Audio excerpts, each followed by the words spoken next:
অন্যথায় কোন সেলিব্রিটি নায়ক নায়িকা ব্যক্তিগতভাবে আমি কারো আক্রমণ করি না, কিন্তু তারা রাজনীতির যারা বোঝে না তাদেরকে আপনারা ধরে বিধানসভার মধ্যে পাঠালে লস ছাড়া লাভ হবে না। তাই আপনাদের বলবো, এই নির্বাচনে আপনারা আপনাদের পক্ষ থেকে এমন একজনকে জিতিয়ে পাঠান যে বিপদে আপদে আপনার পাশে থাকবে।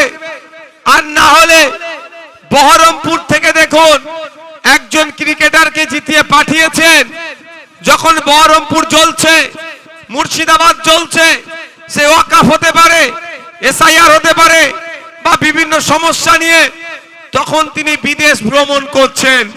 এই ধরনের ব্যর্থ লোক পাঠালে আইনসভায় আপনার এলাকার মানুষের লস ছাড়া লাভ হবে না। তাই বিধানসভার মধ্যে পাঠাতে হবে যে মানুষের কথা বলবে, যে কৃষকের কথা বলবে, ছাত্র যুবকের কথা বলবে, আপনার আমার কথা বলবে, মাটির কথা বলবে, সেই ধরনের মানুষকে আমরা জিতিয়ে যদি বিধানসভার মধ্যে পাঠাই তাহলে আমরা লাভবান হব। অন্যথায় কোন সেলিব্রিটি নায়ক নায়িকা ব্যক্তিগতভাবে আমি কারো আক্রমণ করি না, কিন্তু তারা রাজনীতির যারা বোঝে না তাদেরকে আপনারা ধরে বিধানসভার মধ্যে পাঠালে লস ছাড়া লাভ হবে না। 2021 সালে বামপন্থীরা আমাদের সহযোগিতা করেছিল। ভাঙড় থেকে আমি নির্বাচনে বিধানসভায় গিয়েছি, তথ্য তুলে দেখতে পারেন 5 বছরে 294 জন বিধায়ক মিলে বিধানসভায় প্রায় 4000 কোশ্চেন করেছে। সেই 4000 কোশ্চেনের মধ্যে সংযুক্ত মোর্চার এক বিধায়ক তথা ভাঙড়ের বিধায়কেরই 400-র অধিক কোশ্চেন আছে। বুঝতে পেরেছে কেন রাগ আমার উপরে? কেন আমাদেরকে হারাতে হবে? কেন বামপন্থী আইএসএফকে হারাতে হবে? বিজেপি শুভেন্দু অধিকারীর বিরুদ্ধে ওদের কোনো পরিকল্পনা নাই আটকানোর। মীনাক্ষী দিকে আটকাতে হবে, দীপশিতা দিকে আটকাতে হবে, বিকাশ স্যারকে আটকাতে হবে, নওশাদকে আটকাতে হবে, শামসুর স্যারকে আটকাতে হবে।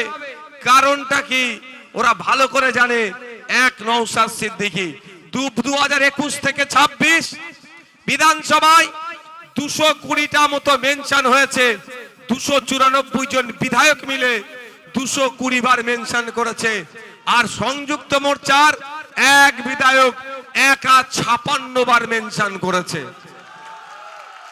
তাহলে আমি রুজি রুটির কথা বলি, শিক্ষার কথা বলি, স্বাস্থ্যের কথা বলি, মানুষের নারী স্বাধীনতার কথা বলি, স্কুল কলেজ তৈরির কথা বলি, স্কুলে শিক্ষক দেওয়ার কথা বলি, হসপিটালে ডক্টর দেওয়ার কথা বলি, লেদার কমপ্লেক্স নিয়ে কথা বলি, ভাঙড়ের হিমঘর নিয়ে কথা বলেছি, নতুন নতুন বাস রুট তৈরির কথা বলেছি ভাঙড় সহ রাজ্যের মানুষের।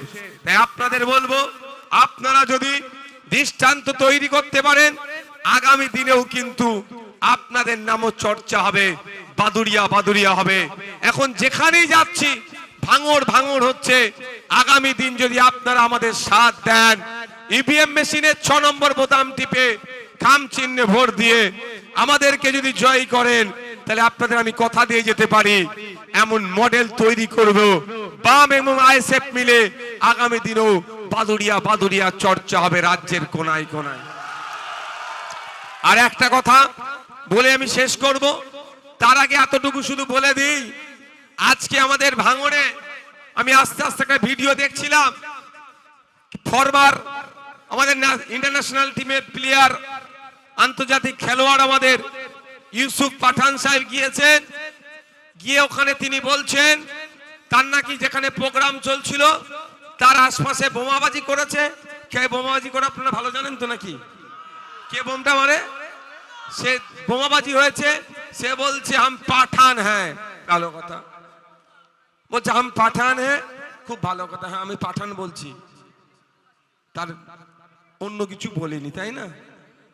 পাঠানি আমরা বলছি। কিন্তু কথা হচ্ছে তারপরে কি বলছে, যদি বাংলার মানুষের কিছু হয় সামনে থেকে লড়াই করব। আমাকে শুনে খুব হাসি পেয়ে গেল। যখন রঘুনাথগঞ্জে দাঙ্গাতে মানুষগুলোর দোকান জ্বলছিল তখন কোথায় ছিল? ওয়াকফ সংশোধনী আইনের যখন পার্লামেন্টে ভোটাভুটি হচ্ছিল তিনি তখন কোথায় ছিলেন? বা পরবর্তীতে শামশেরগঞ্জে যে ঘটনা ঘটেছে, হরগোবিন্দ দাস, চন্দন দাস, তারাও আমার ভাই, আর মিথ্যা ভাবে যাদেরকে আটকে রেখেছে জেলে তারাও আমার ভাই। টোটাল এই ঘটনাতে তিনি একটাও শব্দ খরচ করেননি, কিন্তু ভোট এসেছে, বাংলার মানুষকে তিনি বুক চিতিয়ে লড়াইয়ের গল্প শোনাচ্ছে। ওই গল্পতে আমরা পড়বো না। তাই দিকে দিকে একটাই কথা বলবো, এই 2026-এর ইলেকশনে অনেক ধরনের ইকুয়েশন আসতে পারে। প্রথম কথা, আইএসএফ এবং লাল ঝান্ডা মিলে যে লড়াই সংগঠিত করছে দিকে দিকে, আমি আজকে হয়তো আরো 1 ঘন্টা আগে আসতে পারতাম, কিন্তু রাস্তাতে অগণিত হাজার হাজার মানুষের ভালোবাসায় আমাকে দেরি করে দিয়েছে। অনেক ভাইরা বাইকে করে আসছিল, দেখেছে তারা। তবে যারা বাইকে আসছেন তাদেরকে একটা বলবো, অত্যন্ত উচ্ছৃঙ্খলের মতো আপনারা এসেছেন, এটা বন্ধ করতে হবে ভাই। অযথা হর্ন দিয়েছেন, এই হর্ন বাজানো উচিত নয়। আপনারা অযথা হর্ন বাজিয়ে এসেছেন, এটা বন্ধ করতে হবে ভাই। এই উচ্ছৃঙ্খলতা আমাদের পার্টির মধ্যে আমরা প্রশ্রয় দেব না। ডিজে তো বাজতে দিই না। যাক, ওরাও দেখেছে হাজার হাজার মানুষ রাস্তায় নেবে, একটু মুখ দেখতে চাইছে, একটু ছোঁয়ার চেষ্টা করছে। কারণটা কি? 5 বছর ধরে মোদি মমতা চক্রান্ত করে আমাকে কিনতে চেয়েছিল, আমি ওদের কাছে বিক্রি হয়নি। বাংলার অগণিত হাজার হাজার অত্যাচারিত, যারা অত্যাচারের শিকার হয়েছে, যারা শোষণের শিকার হয়েছে, সে মা বাপের কণ্ঠ হয়ে আছি বলে তারা আমাকে একটু দেখার চেষ্টা করেছিল।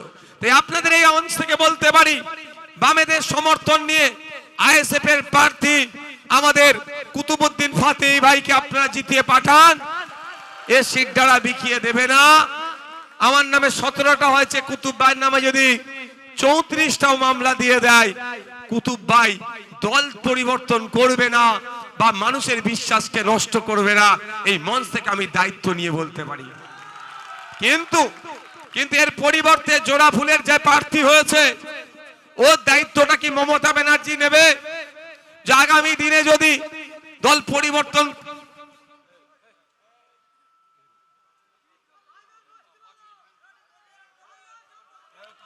আগামী দিনে দল যে পরিবর্তন করবে না, এই দায়িত্বটা কি মমতা ব্যানার্জি নেবে?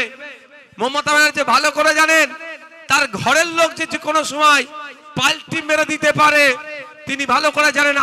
আর বাদুরিয়ার আমুক জন কখন পাল্টি মারবে কোনো গ্যারান্টি নাই।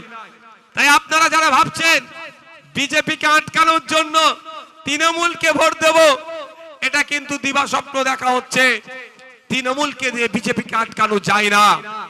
2021 সালের আগে তৃণমূল ছিল না ক্ষমতায়, পশ্চিম বাংলায় বিজেপি ছিল না। তাই 2026 সালে যদি বিজেপিকে অপ্রাসঙ্গিক করতে চান, 2011-র আগে ফিরিয়ে নিয়ে আসুন। পশ্চিম বাংলা থেকে তৃণমূলকে হারান, বিজেপি এমনি গর্তে ঢুকে যাবে। আর বাম আইএসএফ এর সরকার নিয়ে আসুন। বাম আইএসএফ সরকার নিয়ে আসতে গেলে আপনাদের বাদুরিয়া থেকে জিতাতে হবে, বসিরহাট উত্তর থেকে জিতাতে হবে, বসিরহাট দক্ষিণ থেকে জিতাতে হবে, হিঙ্গলগঞ্জ থেকে জিতাতে হবে, সন্দেশখালী থেকে জিতাতে হবে, মিনাখা থেকে জিতাতে হবে, হাড়ুয়া থেকে জিতাতে হবে, উত্তর 24 পরগনা, দক্ষিণ 24 পরগনা, হাওড়া, হুগলি, মুর্শিদাবাদ থেকে নিয়ে 148-এর ম্যাজিক ফিগার আপনারা আমাদের পৌঁছান। আমি জোর গলায় বলে যাচ্ছি, সে মুসলিম ধর্ম হতে পারে, হিন্দু ধর্ম হতে পারে, ধর্ম নিয়ে বাড়াবাড়ি করে কোন ধর্মকে অপমান করলে সেই বেটাকে ধরে জেলের মধ্যে রেখে দেওয়া হবে। সে শুভেন্দু অধিকারী হতে পারে, সে শুভেন্দু অধিকারী হোক আর কোন মাওলানা সাহেবই হোক, কোন ছাড় পাবে না ধর্মের নামে যদি কেউ হানাহানি করে। এ কথা বলে যাচ্ছি। 148-এর ম্যাজিক ফিগার আমাদের পৌঁছান, আমরা বিজেপিকে রুখে দেব। আর যে ভাইরা তৃণমূলের অত্যাচারে, তৃণমূলের অনাচারে, তৃণমূলকে টাইট দেওয়ার জন্য, তৃণমূলকে শিক্ষা দেওয়ার জন্য বিজেপিকে হাতকে শক্ত করছেন, তারা হয়তো ভাবছেন সত্যিকারের অর্থে বিজেপিকে যদি ভোট দেন তৃণমূলকে নাকি তারা টাইট করবে। 21 থেকে 26, 77 জন বিধায়ক সেন্ট্রাল গভর্নমেন্ট ওরা পরিচালনা করছে, তারপরেও চাকরি চুরি, কয়লা চুরি, বালি চুরি, রেশন চুরি, গরু পাচার, একাধিক মামলা সেন্ট্রাল এজেন্সি তারা তদন্ত করছে। এখনো পর্যন্ত তদন্ত প্রক্রিয়া শেষ হলো না। উল্টে কি দেখছি, যে যারা চুরি করেছে তারা জামিন পেয়ে বাইরে মাথা তুলে ঘুরছে। তাই যারা ভাবছেন তৃণমূলকে জব্দ করার জন্য বড় ফুলকে ভোটটা দেওয়া দরকার, ভোটটাও বৃথা যাবে। এই মঞ্চ থেকে বলে যাচ্ছি, তৃণমূলের নোংরামি, অন্যায়, এই চুরি যদি কেউ বন্ধ করতে পারে, এই জোটই পারবে। বাম আইএসএফ জোট ওদের চুরিকে বন্ধ করতে পারবে এবং ধরে জেলের মধ্যে রাখতে পারবে। বক্তব্য আমি দীর্ঘায়িত করছি না, এতটুকু শুধু কথা বলবো। ওয়াকাফ আন্দোলনের সময় মমতা ব্যানার্জি বলেছিল দিল্লির বিষয়, দিল্লিতে গিয়ে আন্দোলন করুন। আপনাদের বলবো সময় এসেছে। মাদ্রাসা, মসজিদ, ঈদগাহ, কবরস্থান বাঁচানোর সময় মমতা ব্যানার্জি আপনার পাশে ছিল না, ছিল এই নওশাদ সিদ্দিকী, ছিল এই বামপন্থীরা। সুপ্রিম কোর্টে আমাদের মামলা করার জন্য এই নওশাদ সিদ্দিকী, মোহাম্মদ সেলিম সাহেবদের মামলা করার জন্য এখনো আপনাদের বাপ দাদুর কবরস্থান, ঈদগাহ, মাদ্রাসা, মসজিদ তথা ওয়াকাফ সম্পত্তিটা সুরক্ষিত আছে। তাই আপনাদের বলবো, তাই মমতা ব্যানার্জিকে বা জবাব দিতে হবে। তোমাকে ভোট দিয়ে যদি কাজে না লাগে, তোমার প্রয়োজন নাই। যাদেরকে ভোট দিলাম না তারা আমাদের বাপের কবরটা বাঁচানোর জন্য সুপ্রিম কোর্টে গেলে নওশাদ সিদ্দিকী সুপ্রিম কোর্টে গিয়ে মামলা করেছি বলে এখন আপনার বাপ দাদুর কবরটা সুরক্ষিত আছে। তাই আপনাদের বলবো, আগামী দিনে এই ধরনের অনেক আইন নিয়ে এসে আপনাকে আমাকে, দলিত, আদিবাসী, হিন্দু, মুসলমানকে ডিস্টার্ব করার চেষ্টা করবে। তাই তখন বুক চিতিয়ে লড়াই করার জন্য আপনার জনপ্রতিনিধির দরকার, এমপি এমএলএ দরকার। তাই এমএলএ নির্বাচনে নওশাদ সিদ্দিকীর পাশে বসে লড়াই করার মতো মীনাক্ষীদির সাথে সাথ দিয়ে, দীপশিতাদির সাথে সাথ দিয়ে, বিকাশ স্যারের সাথে সাথ দিয়ে, প্রিয়াঙ্কা বর্মনদের সাথে সাথ দিয়ে একসাথে লড়াই করার জন্য এখান থেকে বাদুড়িয়া থেকে কুতুবউদ্দিন ফাতেহীকে আপনারা জিতিয়ে পাঠান, আপনাদের হয়ে লড়াই করবে। আপনারা এসআইআর দেখেছেন তো, আমার ভাঙড়ে 13টা অঞ্চল, ভাঙড়ে 13টা অঞ্চল জানেন এসআইআর যাদের নাম ডিলিট হয়েছে, এসআইআর যাদের নাম ডিলিট হয়েছে, নাম ট্রাইব্যুনালে কিভাবে মামলা করতে হবে না করতে হবে 13টা উকিল পাঠিয়েছি। শুধু তাই নয়, দুদিন ক্যাম্প করেছি, 10টা উকিল লাগিয়ে সমস্যা সমাধানের জন্য। এখানকার এমএলএর ভূমিকা কি? এখানকার এমএলএর ভূমিকা কি এসআইআর নিয়ে? তার নেত্রীর ভূমিকা জিরো, তাই এমএলএ তো হবেই জিরো, স্বাভাবিক। তাই আপনাদের বলবো, বিপদে আপদে সামনের সারিতে দাঁড়িয়ে বুক চিতিয়ে লড়াই যদি কেউ আপনাদের জন্য করতে চায়, সেটা বামেদের সমর্থন নিয়ে আইএসএফ এর প্রার্থী, খামচিহ্নের প্রার্থী কুতুবউদ্দিন ফাতেহী সাহেব লড়বেন। তাই আপনাদের অনুরোধ আবারও করছি, আগামী 29 এপ্রিল আপনার ভোট আপনি দেবেন, খামচিহ্নে ভোট দেবেন, সকাল সকাল ভোট দেবেন। কেউ যদি ভোটদানে ডিস্টার্ব করে আমাদের নেতৃত্বদের জানাবেন। আমাদের নেতৃত্বরা ইসিআই এর সাথে যোগাযোগ করে, কনসার্ন যে অফিসার আছে যোগাযোগ করে আপনাদের ভোট নির্বিঘ্নে দেওয়ার ব্যবস্থা আমরাই করে দেবো কথা বলে আমার বক্তব্য শেষ করছি। আর একটা কথা যেটা আপনারা দেখেছেন, আমি বিধায়ক হওয়ার পরে আমি মানুষের দাঁড়ে দাঁড়ে পাড়াতে গিয়ে তাদের সমস্যাগুলো জানার চেষ্টা করেছি, সমাধান করার চেষ্টা করেছি। সেটা যদি মডেল বাদুড়িয়ায় আনতে চান, বিধায়কের কাছে সাধারণ মানুষকে যেতে লাগবে না। ভোটের সময় প্রার্থীরা যেমন সাধারণ মানুষের কাছে পৌঁছে যায়, ভোট মিটে গেলে আগামী 5 বছর সাধারণ মানুষের কাছে কুতুব ভাই গিয়ে পরিষেবা দেবে, যদি আপনারা কুতুব ভাইকে জিতিয়ে বিধানসভার মধ্যে পাঠান। ধন্যবাদ। এই বক্তব্য এখানে শেষ করছি। আজকে মাননীয়া কি বলেছে শুনেছেন তো? কি বলেছে? হজে যেও না, ভোটটা দাও। বুঝতে পেরেছেন? ওর ভোটটাই আগে, ভোটটাই আগে। ভাবার চেষ্টা করুন, কজন হজে যায় পশ্চিমবাংলা থেকে? 5,000, 10,000। তাই এখন এটা বলছে হজে যেও না, ভোটটা দাও। কালকে বলবে নামাজটা পড়ো না, ভোটটা দাও। পরশুদিন কি বলবে? মসজিদটা বন্ধ রাখো, ভোটটা দাও। ভোটের জন্য সব বলতে পারে। তাই সাধু সেজে আছে, সাবধান। এই তৃণমূল বিজেপির পক্ষে একটাও ভোট নয়, ভোট দিকে দিকে বামপন্থী আইএসএফদেরকে আপনারা দেবেন। ধন্যবাদ, থ্যাংক ইউ।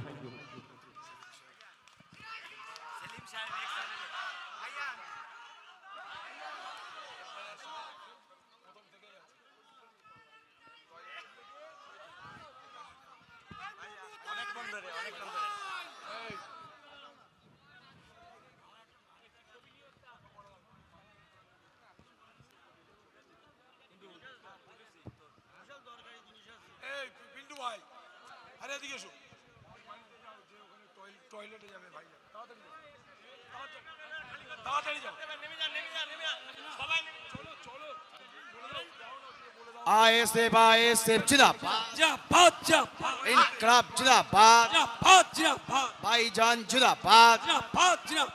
সকলে সাবধানে যাবেন, সুস্থভাবে যাবেন। আজকের সভা এখানে সমাপ্ত হলো। সকলে ভালো থাকবেন, সুস্থ থাকবেন। রাস্তাটা ক্লিয়ার করে দিন, রাস্তাটা ক্লিয়ার করুন। রাস্তাটা আপনারা ক্লিয়ার করে দিন। কেউ গায়ে হাত দেবেন না, রাস্তাটা ভাইজান- ক্লিয়ার করুন, রাস্তা সাইড করে দিন। কেউ গায়ে হাত দেবেন না। ভলান্টিয়ার্স আপনারা জায়গাটা খালি করে দিন, সাইড করে আরে এই জায়গাটা খালি করো, গাড়ি এই গাড়ি একটা মানি ব্যাগ হারিয়ে গেছে ভাই, ওই স্লোগান দেবে না, ওই স্লোগানটা দেবে না, স্টেজে ওই স্লোগানটা দেবে না। আছেন সেটাই আপনারা দিয়ে যাবেন মানি ব্যাগটা। এখানে ভাই দাঁড়িয়ে আছে, একজন ভাইয়ের মানি ব্যাগ হারিয়ে গেছে, মানি ব্যাগটা আপনারা ফিরিয়ে দেবেন। ভাইজানকে যাওয়ার সুযোগ করে দেবেন, আপনাদেরকে বারবার অনুরোধ করছি, ভাইজানকে যাওয়ার সুযোগ করে দিন। আপনারা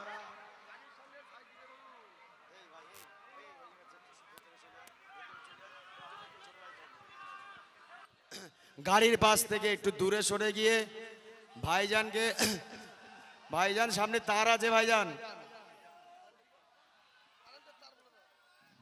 কারেন্টের তার, ভাই